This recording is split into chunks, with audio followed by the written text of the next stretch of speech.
So obviously every readathon has its own tricks, its own routines, its own gimmicks, and I wouldn't take part in any I didn't enjoy, but I have to say that my favourite readathon of last year was Brianna at Four Paws and a Book's The Amazing Readathon.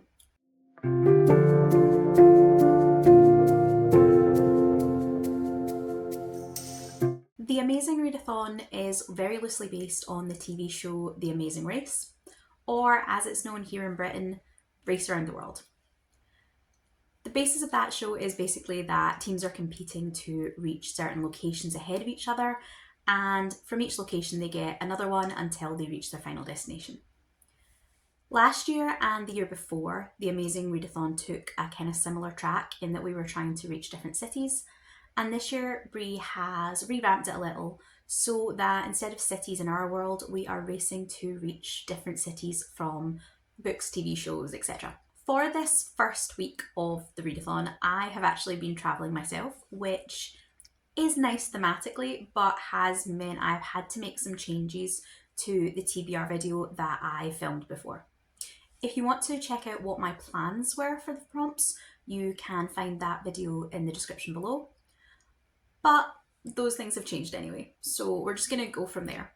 I had to get a little creative and shift things around because some of the prompts came up in the order I wasn't expecting. We didn't know the order ahead of time, even though we knew what the prompts would be.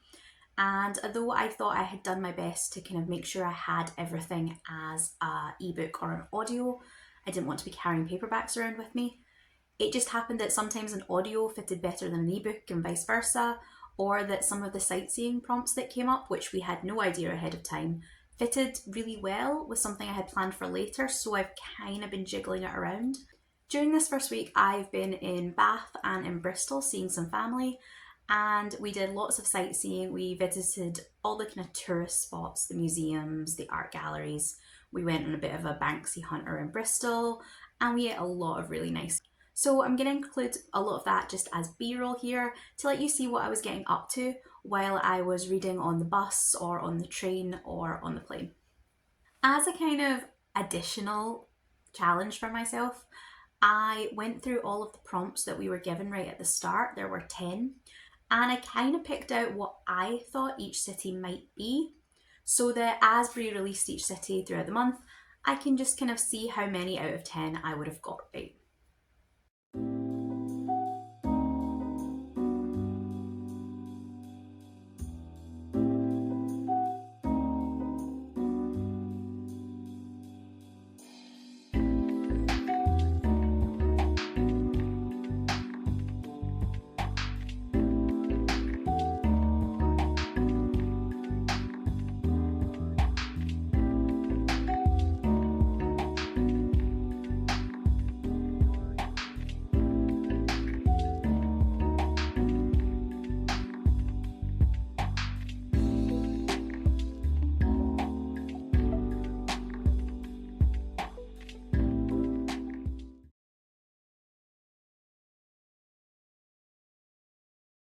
So here you can see my guest list for the entire readathon.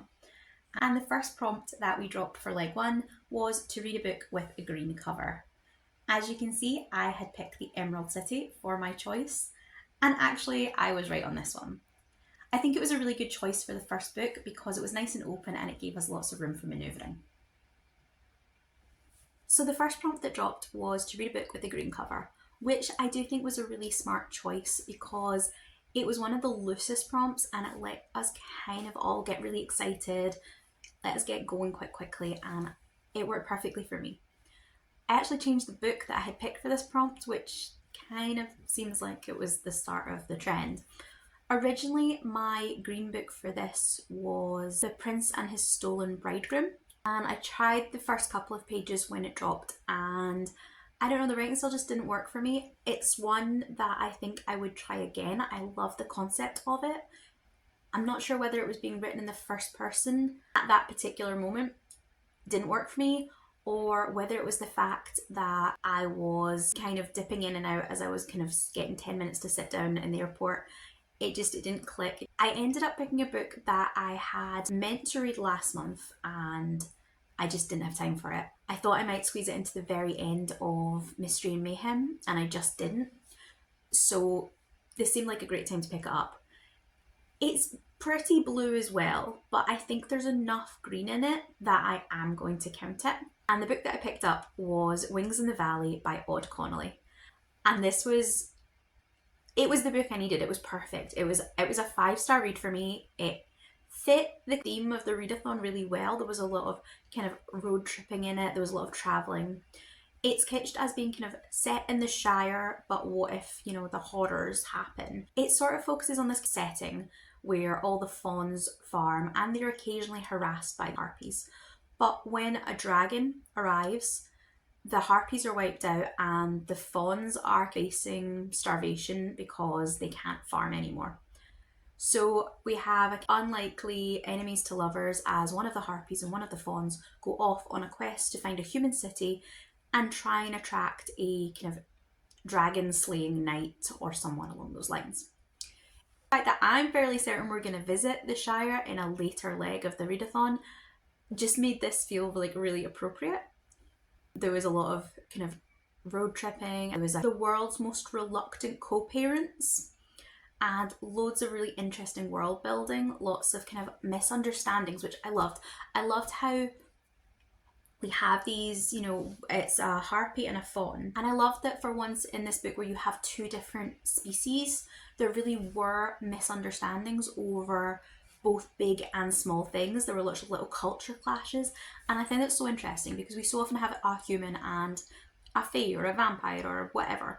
And they always understand each other where it matters. Or the misunderstandings they have are for comedy purposes. This one was great. They had misunderstandings over when they were having an argument, the fawn and the harpy misunderstanding each other's kind of submissive or like aggressive signaling. It was really good. It kind of did that interspecies romance really, really well with like a lot of forethought. Plus, I really enjoyed it. It was very cozy and comforting while also being like, this will tear your heart out. It managed that like very well. I ended up giving it 5 stars and it got me, I think it was 400 for the page count, 50 for family and 50 for the LGBTQ bonus. So overall, this book and the first leg was a real success for me. During that first leg, I also managed to read 2 sightseeing books, which I was really impressed at myself. I had kind of decided that during this week, if I didn't get any sightseeing done, that was fine. As long as I keep up with the legs, then for this week, I was not bothered about sightseeing. So the fact that I did get some done, I'm really proud of. The first one was The Lemon Drop Kid by Josh Lanyon. And this fitted the sightseeing prompt to read a book with a colour in the title. This, Josh Lanyon, I really enjoy their writing. It's a kind of, it hits right bang in the middle of kind of romances and mysteries. And they tend to just straddle that perfectly in the middle. This one was a little strange because it was shorter and I do think it was underserved by being shorter. The concept was really clever. It was that our main character has just got out of a year in prison. He had been falsely accused, falsely convicted of a murder. It's a second chance romance in that his boyfriend, before the story starts, is the police officer that put him in jail. So there's a lot of distrust, there's a lot of bitterness. And I was quite impressed that we do see them overcome that in the course of the book. But I did feel that if this had been more like a standard length novel, it would have served both the mystery and the romance better. 120 pages wasn't enough to fully flesh out either the romance or the mystery. Maybe it could have done one, but just adding an extra kind of 80, 100 pages would have made it a lot more enjoyable. It had a great Christmas setting though, and I did love the kind of the location and the biscuit factory element. The second book that I read for the sightseeing took me like to the complete opposite side of the year. If Lemon Drop Kid is based around Christmas and winter, then Diavola by Jennifer Thorne is a smoggy summer fever dream. It's about a dysfunctional family who go on a kind of a summer family vacation to Italy. And they go to this very isolated villa and things start to happen. I thought that Jennifer Thorne did a really good job in the first half of the book, playing around with the idea of what exactly was happening. Our main character is, her family deserve everything that happens to them because they treat her like shit and blame her for being treated like shit. But because of that, she's very much on the outside of the family. The family make lots of snide comments about her, about things she's done. And there is this kind of sense that maybe it's all in her head, maybe she's responsible for it, maybe it's these ghosts that we're hearing about. There's lots of, is it a paranormal? Isn't it a paranormal? Is it, if it isn't a paranormal, is it that it's an unreliable narrator and that she's to blame for it all, or is it that it is someone else in the family? There's lots of hints and tricks and little things that you're not quite sure what's reality and what's not. And I can definitely see why people didn't like it, because I don't think the protagonist Anna is a particularly likable character, and we're very, very much in her head narration wise. I personally liked her. I did think I thought she was unlikable, but I liked that she was unlikable. Like, I wouldn't want to be friends with her particularly, but I really enjoyed her narration. I really enjoyed getting to see her family through her eyes. They were genuinely terrible. So I think I rated Lemon Drop Kid about a 3 and Diavola about a 4. And between the sightseeing points and the bonuses, between the two of those, I racked up another 900 points. So it was well worth doing.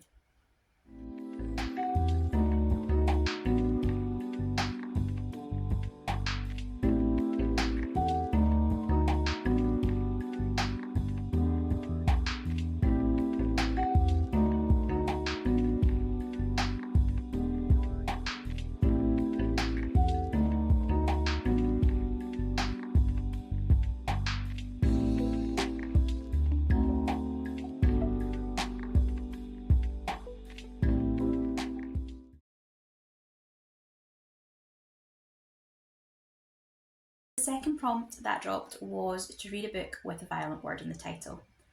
And I was actually really impressed with myself for this one, because I picked the War College from Fourth Wing, even though I haven't read Fourth Wing. Violent word was one of the prompts that I just had no idea about, because there are so many fantasy books that have wars and fighting and some kind of violence in them that honestly you could probably apply it to almost anything. But I thought Fourth Wing had been such a success story that it had to feature somewhere in these worlds, and it was the one that I couldn't find something else for. So I picked that. And I was correct. I'm not entirely sure how you pronounce Basgiath War College, but it was the second city we visited. And I'm not 100% sure I deserve the credit for guessing this one right, but I'm gonna take it anyway. I'm not entirely sure how you pronounce this. I'm gonna say Basgiath, but correct me, because I haven't read Fourth Wing. But the War College was the second place that dropped, and the prompt for it was to read a book with a violent word in the title. So this is another one where I changed up what I was reading.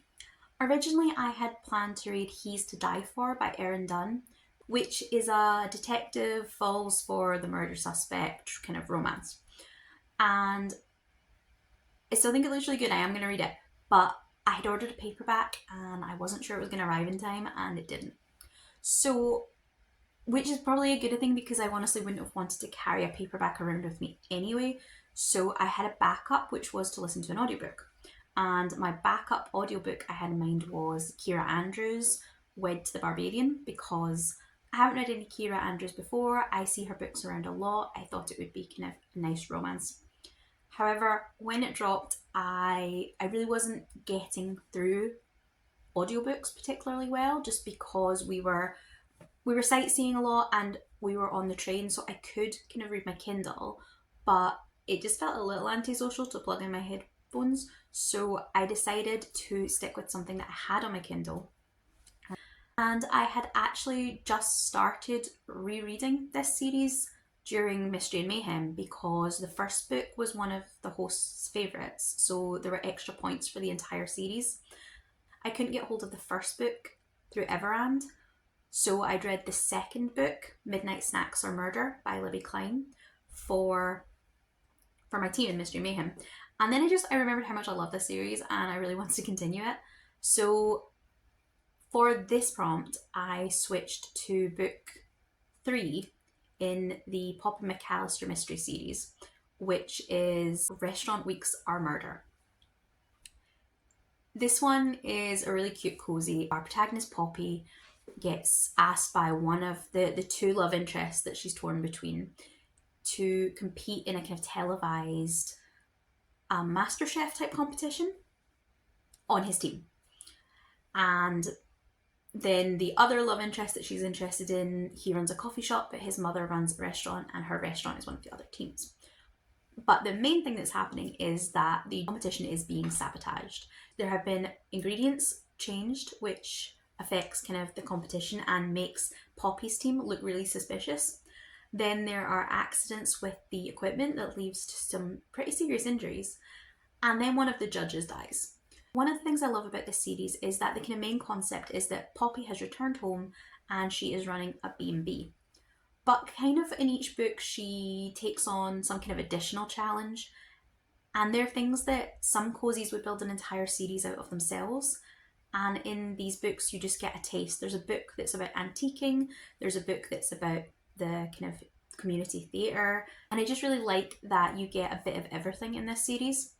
There's always a little bit of baking because that's Poppy's thing, and there's always a little bit of variety in her B&B guests, but you also tend to get something else, which I really like. I remember reading these books the first time and I blew through, I think, the first 7 back to back because I had to know how the love angle turned out. I'm really not a fan of love triangles because I think 99.9 times, like, you can tell exactly who the correct choice is going to be. And one, it's never who I want it to be, and also it just feels kind of overdone. I genuinely wasn't sure who we were going with. I was very convinced to who I wanted Poppy to end up with. I thought one of them was like perfect and the other was a complete prick. But in Poppy's internal monologue, she's really torn between the two, and you can see her thinking for each. And I wasn't sure how Klein was gonna wrap it all up. So I was really invested, which is incredibly unusual for me. I think it's the only time I've genuinely been invested in a love triangle. And I still get the family bonus for it. I didn't get the LGBTQ, but I did use one of my kind of booster cards on this one. My team, the Lore Keepers, won leg 1. So we got an extra Arcane Voyager card as our prize. And I used the Arcane Voyager to add myself an extra 100 points onto the book, so it didn't matter too much that I wasn't getting that extra queer bonus. I only got 1 sightseeing prompt done while we were in the War College, and I actually stole a book from my main TBR. I had Bloom by N.R. Walker down as the book I was going to read for the large city prompt because it is set in Sydney, but I was reading on the plane and I just wanted something relatively short because I wasn't sure when I would get to read again. I wasn't in the headspace to focus on something, and I thought a contemporary romance would be perfect for that, and it was. Bloom is about a flower shop owner who finds romance when a kind of personal shopper comes in to ask about a murder bouquet for his boyfriend that has cheated on him, and the two kind of bond from there. It wasn't my favourite N.R. Walker book, but it did fit the prompt of a book that didn't have a, an, or the in the title. And I did enjoy it. I think I kind of gave it a 3.5. It wasn't as good as Upside Down, which I read a few months ago and I really, really loved, but I did have a good time with it and it was kind of quirky. My main issue with this one was just that it, for me, didn't have enough conflict in it, it didn't have enough tension, but it did free me up a space in my kind of main TBR that when we get to Large City I will have to fill. So I'm thinking about shuffling some things around, but we'll see how that goes.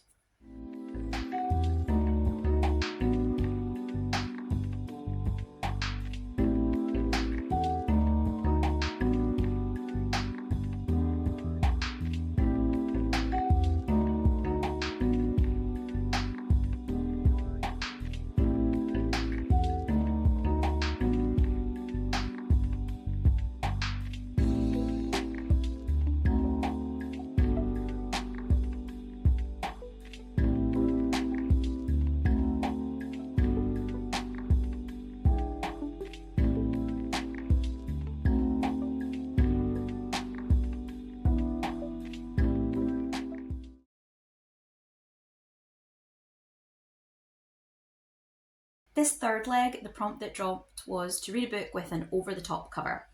And I am 3 for 3, which honestly, I'm astounded by. The over-the-top cover was to read something that was very elaborate, very decorative, but then we got a little bit loosey-goosey with the prompts as well. And I thought that fitted the capital best, although I did debate over it a little because I also thought the capital could have been Violent Word, it could have been Large City, but I was sure the Hunger Games were going to be in there somewhere.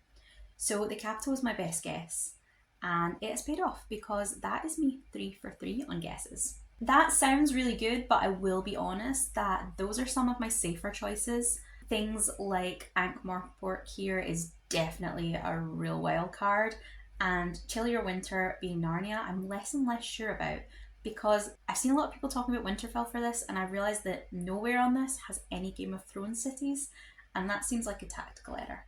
So we'll need to wait and see when the next one drops where we go. Then for the final location that dropped in this kind of first week of the readathon, leg 3 was the capital in Panem from the Hunger Games. And this was the prompt to read a book with an over-the-top cover. And again, I changed my plan. Originally, I had A Mask of Mirrors by Emmy Carrick down for this one, and that is a book I am genuinely desperate to read because it has been on my TBR since last year's The Amazing Readathon, and I thought it would be really poetic if I got to it in this one. But I only have that as an audiobook, and as I said, it just wasn't convenient to be sitting listening to audiobooks, whereas the house had a really cottagecore vibes, and in the evenings we were all kind of sitting about.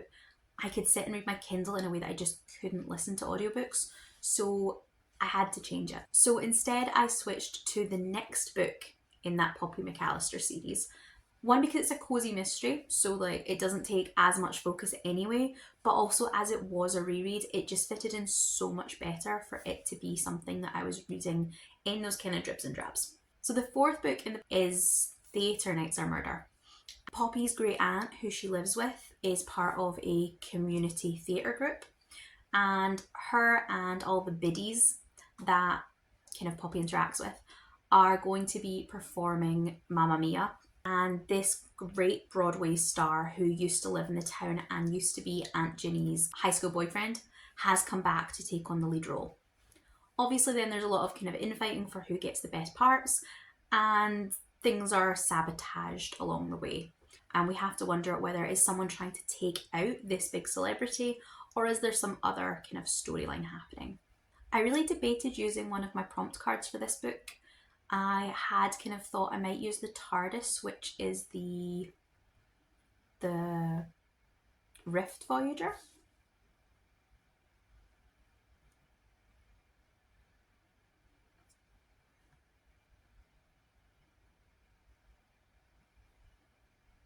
The Rift Strider. And that just lets you switch any book in if you can't find a book that fits the prompt. But that was because I was looking at the audiobook cover because it's pretty much a photo of a cat.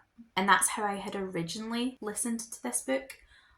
But then because I actually read it with my eyeballs through Everand, I saw the paperback / digital cover, which did actually fit for over the top, just in a very different way from Mask of Mirrors.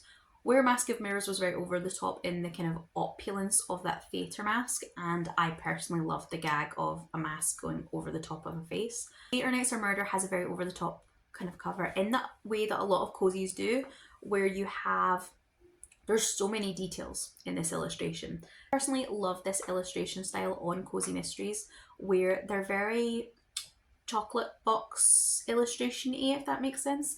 They usually have lots and lots of little details, and I always think it makes it so easy to spot a cozy mystery on a shelf and distinguish it from thrillers, hard-boiled mysteries, all the other type of crime novels. This particular one has this big wingback chair, it has lots of kind of gowns draped over it, it has the mask, it has roses scattered across the floor, there's a knife. There's just an awful lot going on, and so that lets me save my Rift Strider card for something else if I happen to see it.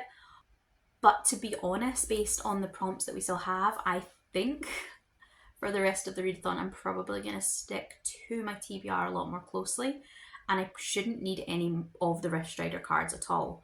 but it's nice to have them if I do, so I'm going to keep that in reserve. And then for sightseeing the capital, I really wasn't sure I was going to get anything done because I had really been I almost wasn't sure I was going to keep up with that leg. I thought this might be the leg where I fall behind. I was pushing it really close. But obviously I did. And I managed to fit in one sightseeing book because it was super, super short. And I actually have to thank my team chat for it because it wasn't on my TBR, but I had kind of seen it around. And the best points for this sightseeing leg were to read a book that has exactly 13 chapters, and I just immediately discounted that because I was away from home, I was on my Kindle, and I was like, I'm just not going to go through every book I own to see if it has 13 chapters. I'm just not going to do it. And I was kind of just like, I had accepted that I would either pick one of the lower point prompts because they were quite good as well. There was Read a Book with Mental Health Rep, which I have definitely at least a couple of mental health rep books on my Kindle.